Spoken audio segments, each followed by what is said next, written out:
shirt is from Levine.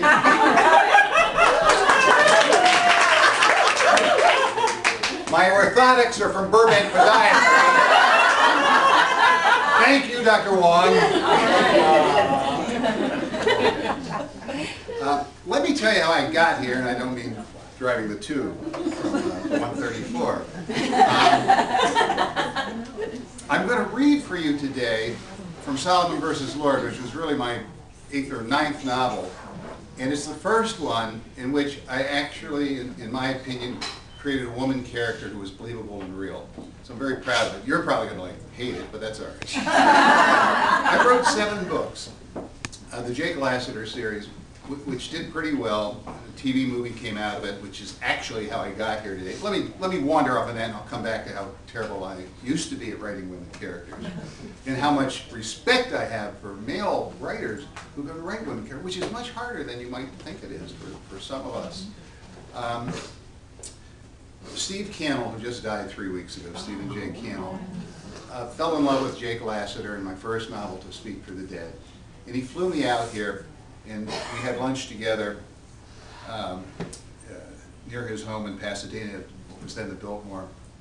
And he said, I'm going to make a TV movie out of this, and it'll be a backdoor pilot, and it's going to be picked up as a series, and you're going to be rich. He didn't say exactly like that. But he did make a TV movie out of it.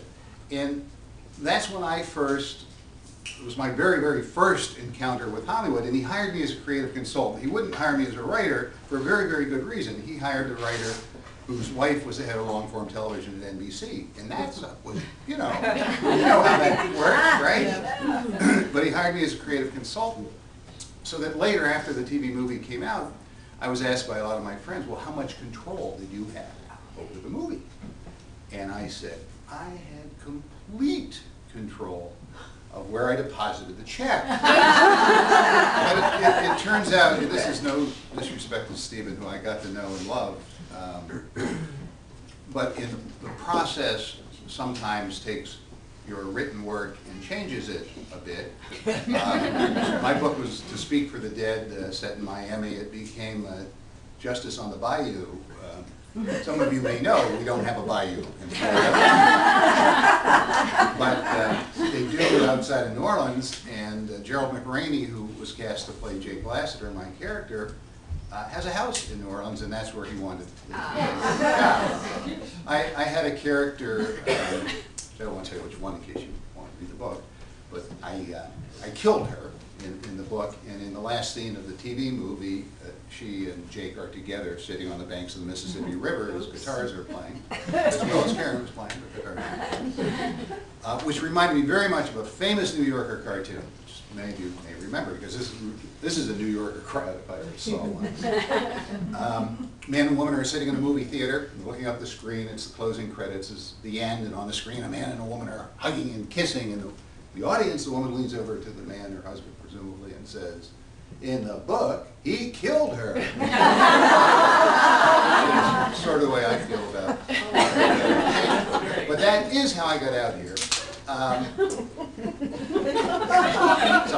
So I did 7 of those books. I did a freestanding thriller called 9 Scorpions, which became the television show First Monday, and is now available as an ebook as Reversal. And if that doesn't make any sense, don't even worry about that. I went to work on JAG, which in a small sort of middle-brow way, maybe low-brow way, did a little bit of what I wanted to do in a series of novels, and that is had equal male and female characters doing byplay and banter. I was always a really, really big fan of the Dashiell Hammett, The Thin Man, which holds up pretty well, you know, given the 1930s origin and all of that, and they did 6 or 7 movies, and of course the original novel, which is filled with witty banter, booze, and in those cases, light mysteries. I tend to go a little bit darker. Those of us who are old enough can remember the television series Moonlighting with Sybil Shepherd and Bruce Willis, which holds up really well except for the plots, which are always stupid and goofy, and it's okay. Nobody here could possibly remember any of the plots. And you say, well, you know, what was in the pile? Name me one. You won't remember. It doesn't matter, because they were character-driven. They're character-driven series, the likes of which we actually don't see on television anymore. Well, not on network television, we do on cable. And I was an admirer, great admirer of that show. And of course, we came to learn later that the sparks that flew, the sparks being the ignition that happened between those two characters, in real life, Bruce Willis and Sybil Shepherd, those were real. Hated each other, at least at that time. Now, Dashiell Hammett didn't invent this genre, and Moonlighting didn't invent it. You know, it's The Taming of the Shrew, it's Kiss Me Kate, it goes back a long, long time. That brings me to Solomon versus Laurie. Steve Solomon, wisecracking, irreverent Jewish lawyer, kind of street smart, not that well educated, unless you count the Key West School of Law as being premier institutions. No, it doesn't exist, but this is fiction.